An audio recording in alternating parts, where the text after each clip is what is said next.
22 heures, nous sommes à Kankalabé, dans la préfecture de Dalaba.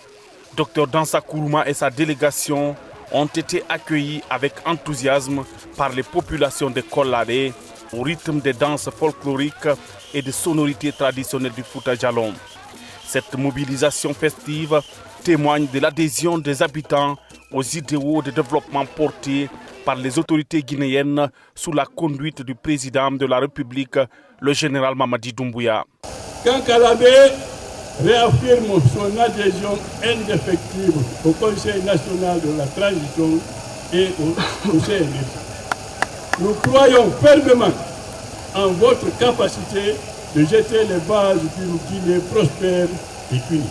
Soyez rassurés que Kankalabé continuera à œuvrer pour le maintien de la paix et de la cohésion sociale, piliers fondamentaux d'un développement durable. Dans cette nouvelle constitution qui est saluée par les paisibles populations parce qu'elles connaissent l'importance de ce que vous avez présenté. Après avoir recueilli le souci, les cadres qui sont aujourd'hui sur le terrain, sur toute l'étendue du territoire, méritent l'encouragement. Sur ce podium, Dr Dansa Kourouma a salué l'hospitalité légendaire de cette localité avant de présenter aux populations de Kolladé les grandes lignes de l'avant-projet de nouvelle constitution. Il a mis en avant les principales innovations contenues dans cette loi fondamentale. La nouvelle constitution renforce la liberté des citoyens guinéens. Et ce qu'on va vous expliquer ce soir, ce sont des choses qui n'ont jamais existé dans une constitution en Guinée, depuis l'indépendance. La constitution garantit à tous les Guinéens la couverture santé universelle. Que vous soyez à Kankalabé, que vous soyez à Dalaba Centre, que vous soyez à Mamou, que vous soyez à Conakry, la nouvelle constitution créera des conditions quand vous tombez malade.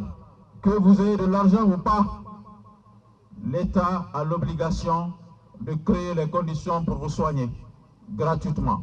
Désormais, le Parlement, où on vote les lois, est composé de 2 chambres. Une première chambre qui est composée de représentants des partis politiques et une deuxième chambre est composée de représentants des régions, qui sont les notabilités des personnes représentatives qui vont aider à contrôler et à se prononcer sur toutes les nominations proposées par le président de la République.